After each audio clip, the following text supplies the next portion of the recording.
All right, well, a three-story building collapsed in Rajasthan's Kota on Saturday night, killing at least 2 people. Officials have now confirmed that the restaurant involved in the incident was operating illegally.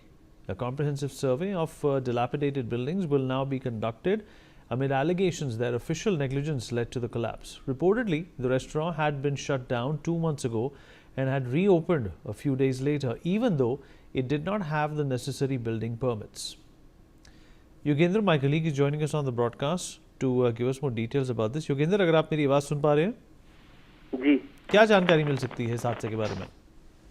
देखिए ये शनिवार देर रात को ये तलवंडी इलाके में ये बड़ा दर्दनाक हादसा हुआ। ये हादसा उस समय हुआ जब जो है रेस्टोरेंट के अंदर रेस्टोरेंट कर्मचारी मौजूद थे, वहां पर खाना खाने के लिए कुछ लोग मौजूद थे। एक स्टूडेंट अपनी माँ के साथ खाना खाने के लिए मौजूद था। इसी दौरान कुछ स्टूडेंट्स ने, कुछ लोगों ने ये शिकायत की कि जो जमीन है उसमें हलचल हो रही है और जो बिल्डिंग है उसमें कहीं ना कहीं जो है हिलने डुलने जैसा ऐसा असर हो रहा है। लेकिन रेस्टोरेंट संचालक इससे पहले कुछ समझ पाता, अचानक से जो बिल्डिंग है वो भरभरा कर नीचे गिर गई और जिसके अंदर 2 लोगों की मौत हो गई है, जिसमें दोनों की पहचान हो गई है। जिसमें कोचिंग स्टूडेंट है, वो पश्चिम बंगाल का निवासी है जिसकी मौत हुई है।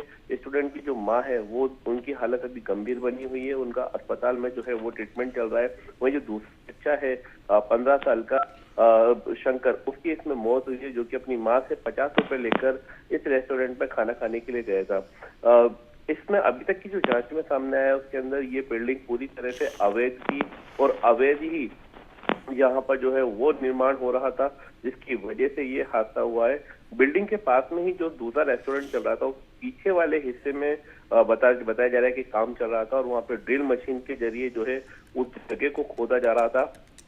इसी दौरान ये लापरवाही बरती गई, जिसकी वजह से ये 3 मंजिला जो इमारत है, जो कि अवैध रूप से बनाई गई थी कोचिंग एरिया में। क्योंकि ये कोचिंग एरिया है, यहाँ पर देश के कोने कोने के स्टूडेंट्स यहाँ पर रहते हैं, पढ़ाई करते हैं। यहाँ पर कई हॉस्टल्स बने हुए हैं जिस जगह ये हादसा हुआ है। हालांकि इसमें राहत की बात यह है कि जो इंजर्ड थे जो लोग, उनके हालत में अभी सुधार हो रहा है। वहीं 2 जो है वो अभी ज्यादा सीरियस है, जिनको चिकित्सकों की देखरेख में रखा गया है।